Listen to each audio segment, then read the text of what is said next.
Okay, so today we're going to look at the Peep and Creep.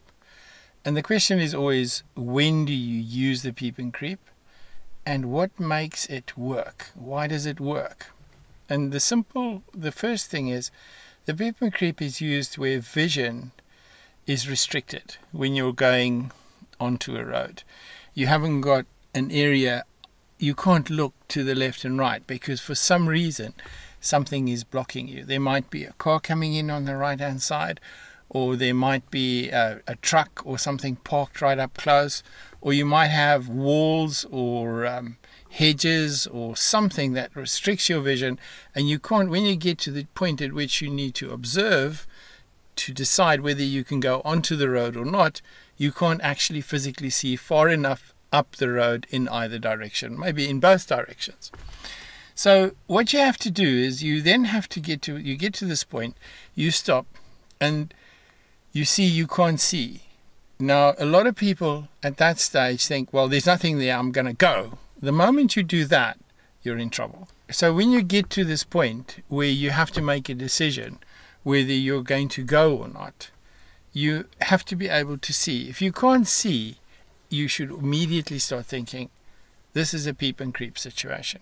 So what you have to do is you have to move very slowly onto the road where you have to give priority to other vehicles. You move out very slowly. And it's always a good idea to drop your windows as well, because you can hear vehicles coming. But remember, you can't hear a bicycle coming. So you've got to keep looking. You've got to look both directions as you're going out the whole time, checking the traffic. You can't decide it's fine on that side and you're just going to be checking this side as you go out because this is where you can't see. By the time you've done the Peep and Creep, something could be coming down from the other side of the road. So Peep and Creep is that situation where obviously you can't see. You have to move across traffic or into traffic and you can't see. And the only way you can do it safely is by doing it slowly.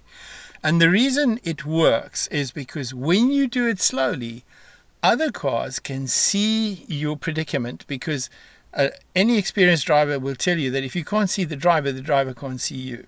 And that's always the same. You read this on the back of vehicles. If I can't see you in your mirrors, I can't see you.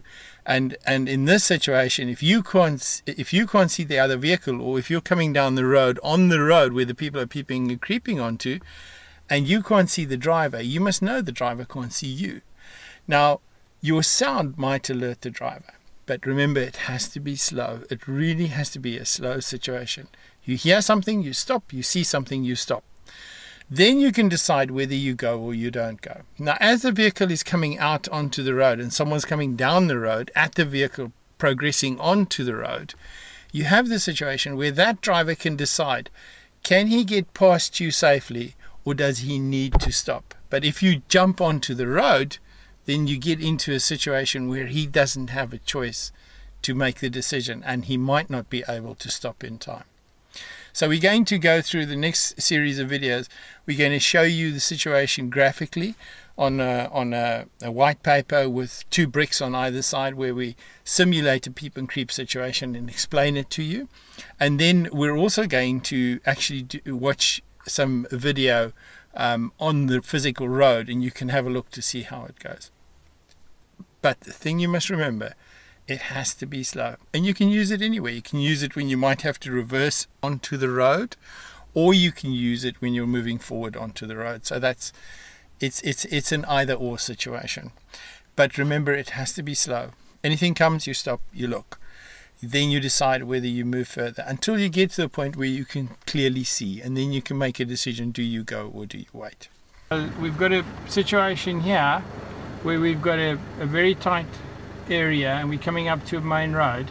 We're going to be turning right and we've got restricted vision in both directions over there, okay? So we can see on both sides we've got restricted vision. So as we come up to this road, there's a giveaway line at the end of the road. We check our mirrors, we put on our right signal, and we come in very, very slowly so that we don't shoot out onto this road.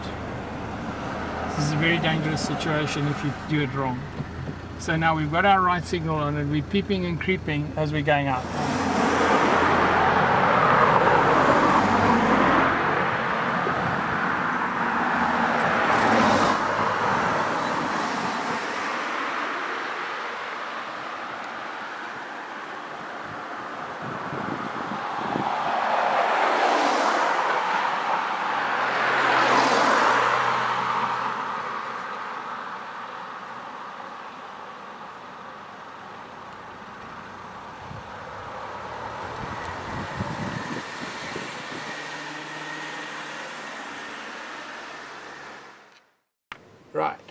So what happens is we've got a learner in the car back here, and this learner needs to come out onto this main road without, because once they stop at the line here, if you look where the driver is, the driver has no chance of looking what's coming up or down the road from the other side.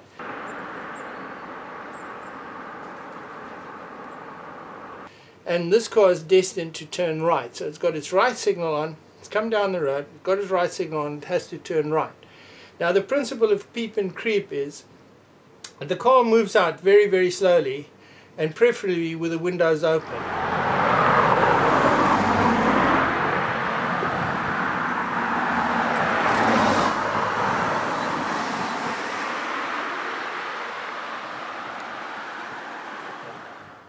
And if this car coming down the road, if this car is too close at the time this car starts to move, as long as this car is moving slowly, this car can go around that car and there's not a problem.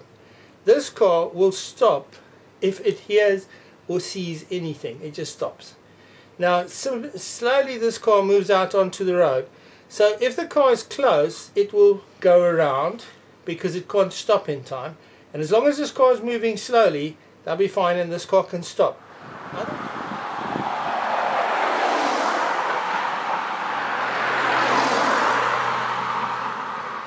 Otherwise, if the car is a long way down the road, this car can decide to stop because it sees this car moving out very slowly till the driver gets to a point where the driver can see. Now the driver can see down to this car and can see across to this car. So at that point the driver will stop, or he makes sure the road is completely clear, and then he will move onto the road.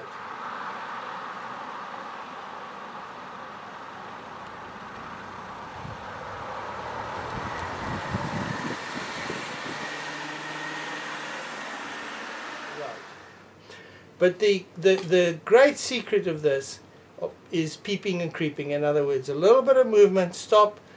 Any cars that are close can just carry on. They've seen the car, there's enough room to get by. The further the car is away, the more he'll be able to move out a little bit till he sees the car. That car can stop, and this car can now decide it's either going to stop, let the car out, or there's enough room and there's somewhere to go and they can go around. The problem comes when this car thinks, well, if this driver is sitting here and he can't see, and with his limited vision he decides it's safe and he jumps, and there's a car here at the time he jumps, he can't see that car.